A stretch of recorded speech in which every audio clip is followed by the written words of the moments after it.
everyone, I'm Holly and welcome to my channel. I am the maker here at Missouri River Soap. In this video today I'm making lavender and orange essential oil soap and I'm using natural colorants.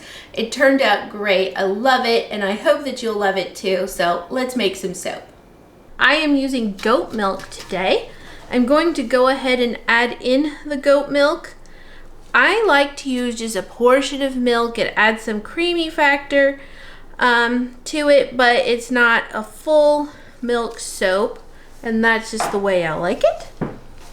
I'm going to blend that into the oil. So even though the goat milk is deducted from my water portion, I do like to add it just to my oils, and I can add it now as opposed to waiting to trace.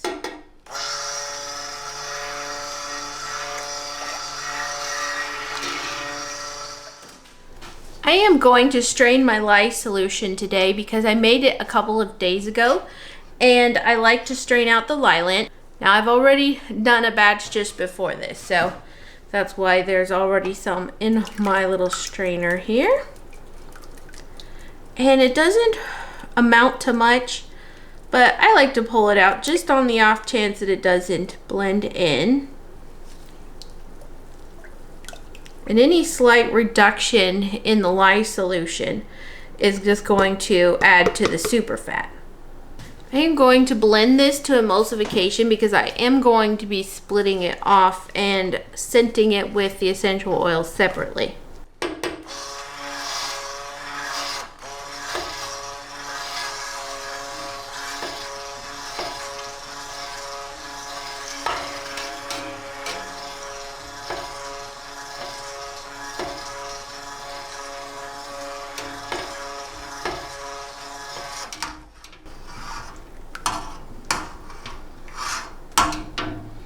I like to use the spatula because it helps to move the soap batter around and helps prevent me from over blending it, because if I just use the stick blender sometimes I can over blend.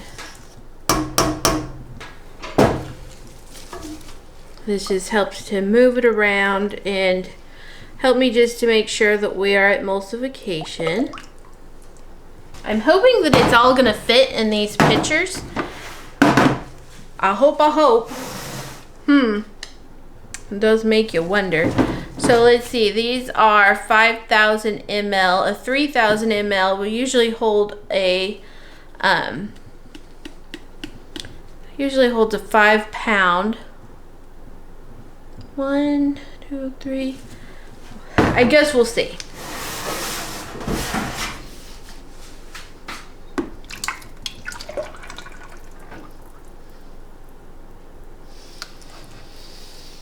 Can't go clear to the tippy top anyway.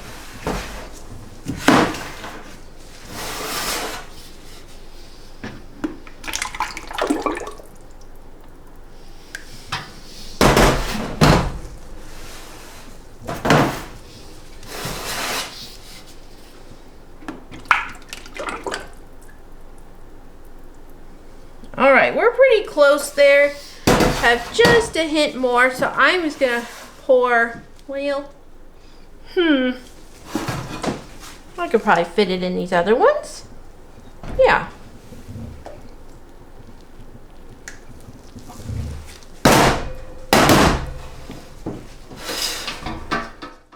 All right, so I have some colorants here via some clay. So this is a little bit of dark red Brazilian clay mixed with a little yellow Brazilian clay. And we're going to try that. The orange is going to color it quite a bit. And into this one, I have mixed some purple Brazilian clay with a little rose clay and just a hint of indigo. I'm going to, it's definitely showing as a mauve, so we'll see what it's gonna be. I'm going to add lavender essential oil to this one. Lavender, nope, lavender here. I screwed that up. Holy moly. And then this is the orange essential oil here. All right, let's give this a blend.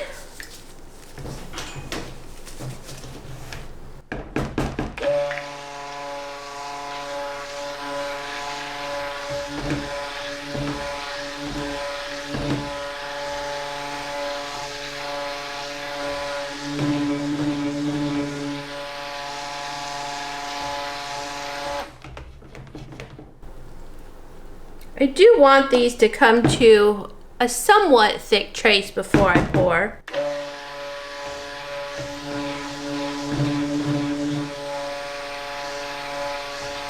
All right, we'll just do that and see how it goes for now.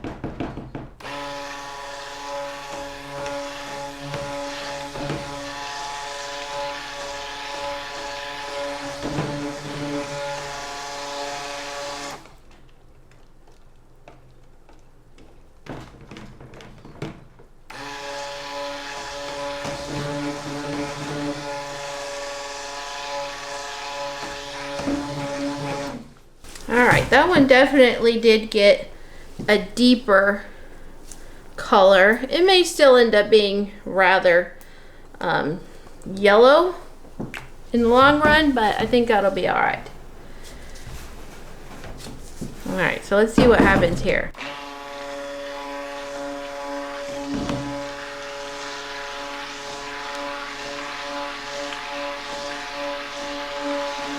That is most assuredly not the color I was going for.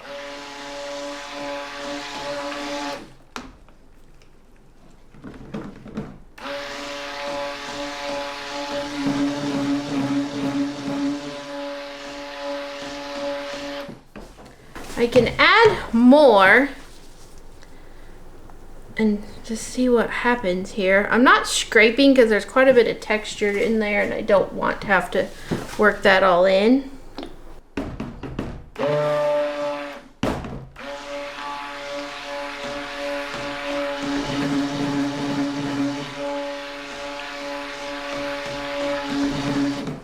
Alright, so even though this is like a mauve-y color, leaning towards brown, I'm going to go with it because I think it's still really pretty. And once it gels, it may do something different. Maybe, maybe not. We'll see. I'm actually kind of digging it. This is going to be a pretty blend. So it's definitely at a trace. Like I said, I'd kind of like it to be a little thicker, though these colors are going to blend a little bit better than, say, a purple and an orange. I am so excited to start working with more natural colorants. I've dabbled, but I've not done a lot, so I think it's going to be really fun for me.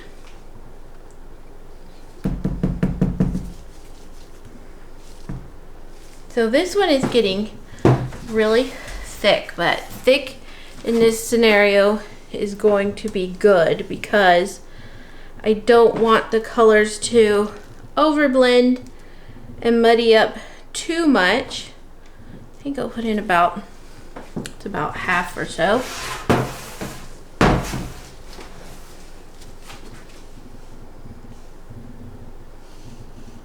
It's gonna be just a very ploppy pour. My goal here. That is actually a gorgeous color.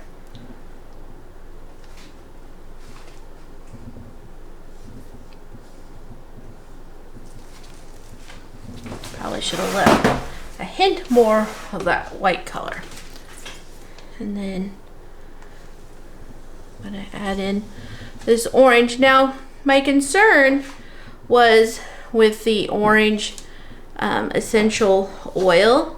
I knew that if I blended them all together, the essential oils, that it would cause the whole batch to have the orangey yellow hue to it. So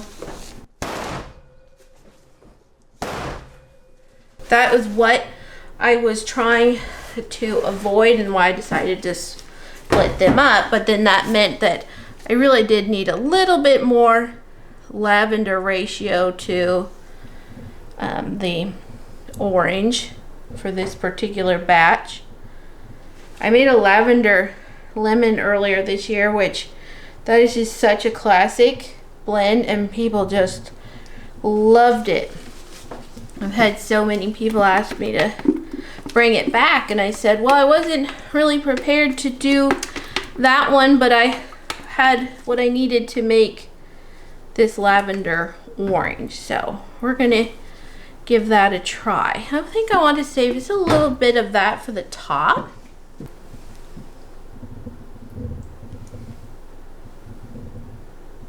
This is a really pretty color, like very soothing. I'm hoping it will end up going just a hint more to the purple side, but I'm okay if it doesn't. Now watch, it'll do something really silly, like turn he'll turn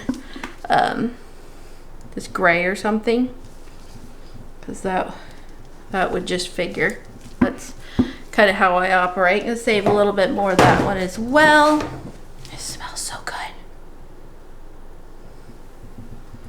This orange is a little bit thinner. I don't think I blended it up quite as much as the other ones, so I think it's dropping down a little bit.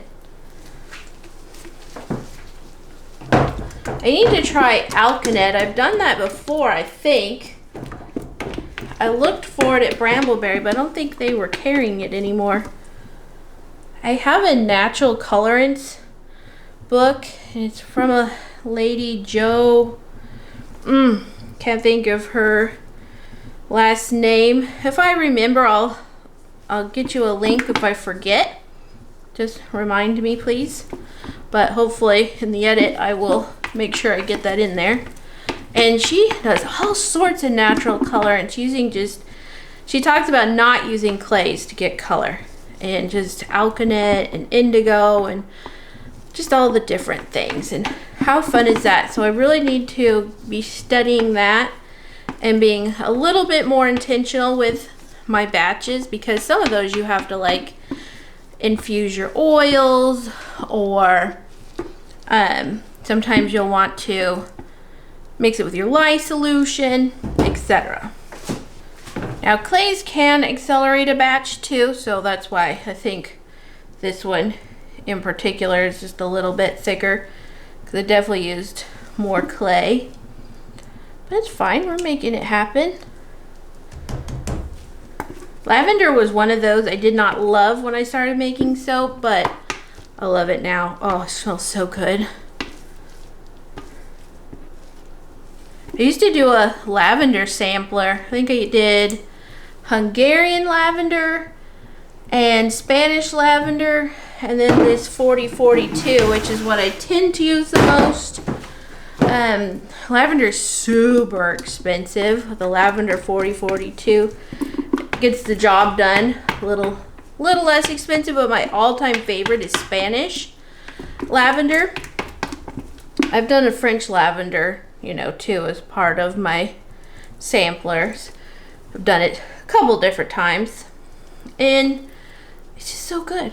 I love all of them. They're just very subtle, but Spanish was my absolute favorite, and I used to get it at New Directions Aromatics, and I remember emailing them, and they said, well, they were having a hard season that year, so they just expected it to be, not they, but the people growing the Spanish lavender, so it probably wasn't going to be back. But if anybody ever knows of a source for Spanish lavender that doesn't break the bank, will you let me know, please? Because I do love it.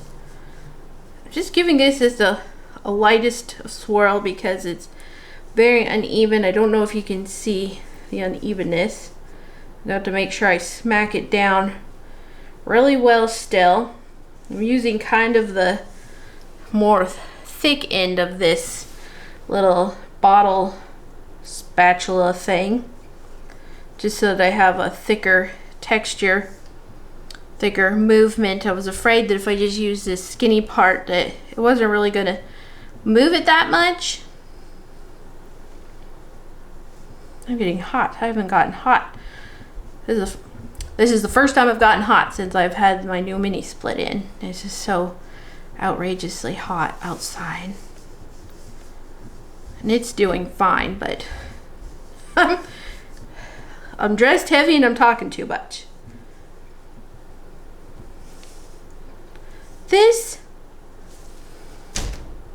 It's beautiful. I am absolutely loving this. Just kind of looking around, trying to break up some of those pieces, thicker parts, but I do need to smack this down really well. I see some spots. All right, there, it looks like I got it. Oh, I will bring you in for a closer view, but I do love this. Okay, so here we have the Lavender Orange Essential Oil Soap, and I cannot wait to see what this looks like once it gels. Now, if it goes awry color-wise, that's okay. I'm still really interested to see what happens. So I'll catch you back here for the cut.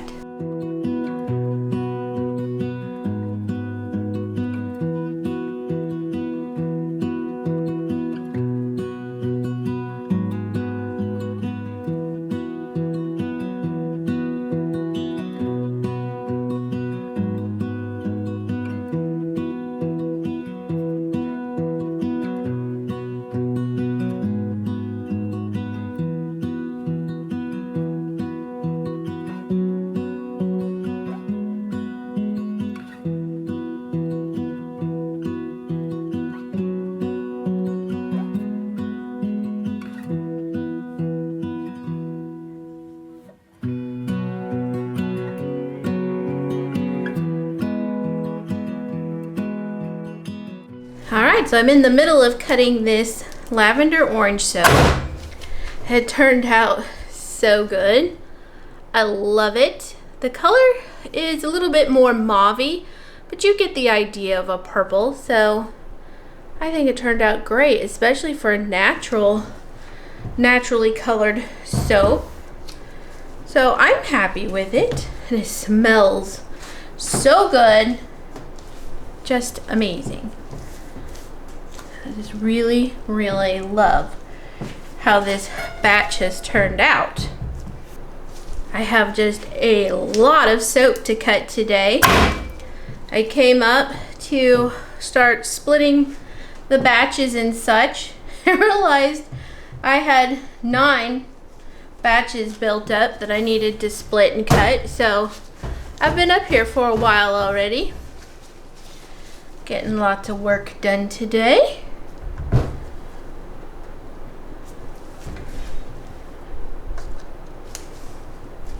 Love my new cutter from Bud's Wood Shop. Most of the cutters, or all of the cutters, they're not wood anymore. And in fact, the sticker just says handcrafted by Bud Hafner. But there's always a link in my video description of where I get my cutters. And Bud is just over in Carthage, Missouri. So I love supporting another Missourian, and I just get them so fast from him, and it's just the best deal for me. They are my favorite cutters. Love it. Love it, love it, love it. It's gonna be the last little cut.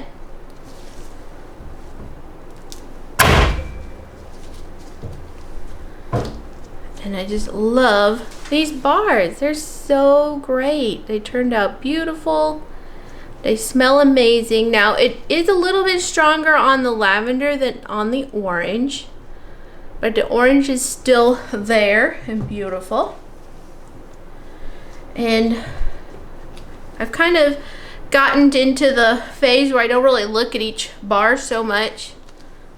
Looks like I have a little bit of glycerin rivers on that one. Just gives them character. It has turned out so pretty, and I am having fun making some more natural soaps among all of my fragrance soaps. So thank you so much for watching. I hope you have enjoyed the video, and I'll catch you on the next one.